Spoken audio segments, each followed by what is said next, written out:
Le podcast Athlète Entrepreneur, animé par Amélie Delobel, vous relate les différents parcours inspirants d'anciens sportifs ou sportifs actuels de haut niveau de différentes disciplines qui se sont tournés par la suite ou sont actuellement dans le milieu entrepreneurial.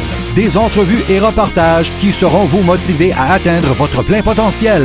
Le podcast Athlète Entrepreneur, des cheminements à découvrir.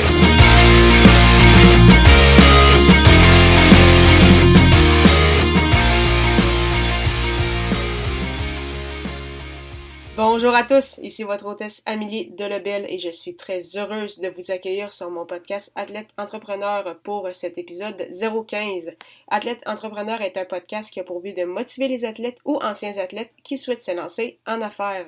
Tout d'abord, je vais mentionner que cette émission sera différente des autres puisqu'il ne s'agira pas d'une entrevue. En effet, environ 6 mois après le lancement de ce podcast, j'ai décidé de modifier un peu le format ainsi que la fréquence. Dorénavant, Athlète Entrepreneur sera un podcast hebdomadaire et non bimensuel. Bien que je continuerai de faire des entrevues, je vais également réaliser des épisodes en solo où j'expliquerai le parcours d'athlètes connus de différents pays et disciplines, comme ce sera le cas aujourd'hui.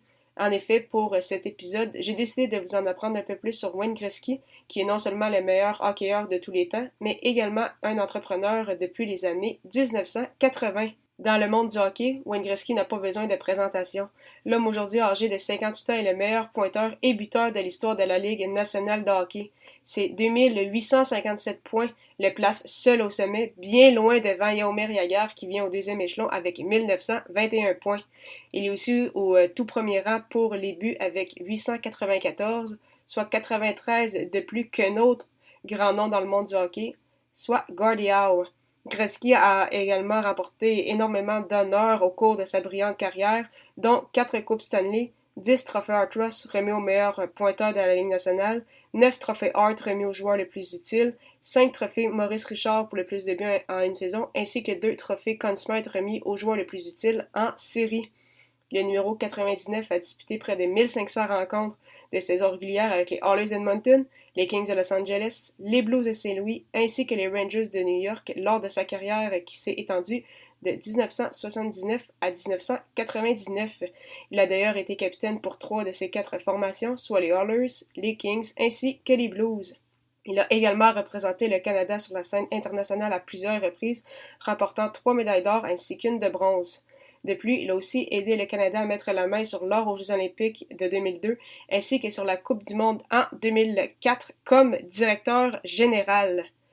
Et 2 mois à peine après l'annonce de sa retraite, donc à l'été 99, il s'est retrouvé au temple de la renommée du hockey. Il est également le seul joueur de l'histoire de la Ligue nationale qui a vu son numéro être retiré par toutes les équipes de la Ligue, pas seulement les équipes pour lesquelles il a évolué. C'est donc dire qu'aucun autre joueur ne peut porter dorénavant le numéro 99. Comme mentionné plus haut, Wayne Gretzky était déjà dans le monde des affaires bien avant de prendre sa retraite. En effet, au début de la saison 1985-86, il a fait l'acquisition des Olympiques de Hull, un club de la Ligue de hockey junior majeur du Québec, soit la LHJMQ, qui sont devenus par la suite les Olympiques de Gatineau.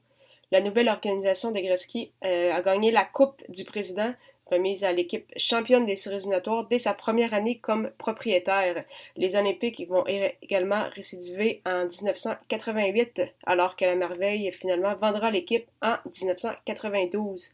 En plus d'investir dans le hockey, en 1991, le Canadien, avec ses partenaires d'affaires Bruce McNall, qui était à ce moment le propriétaire des Kings de Los Angeles dans la Ligue nationale, ainsi que l'acteur John Kennedy font l'acquisition des Argonauts de Toronto dans la Ligue canadienne de football. Comme avec les Olympiques de Hull quelques années plus tôt, Gretzky savoure un championnat sa première année comme propriétaire dans la Ligue canadienne. Il a vendu finalement ses parts quelques années plus tard, soit en 1994. Au début des années 2000, il devient actionnaire minoritaire des Coyotes de Phoenix, aujourd'hui les Coyotes de l'Arizona dans la Ligue nationale de hockey. De 2005 à 2009, il est également entraîneur-chef avant de se retirer de ses différentes fonctions avec l'organisation.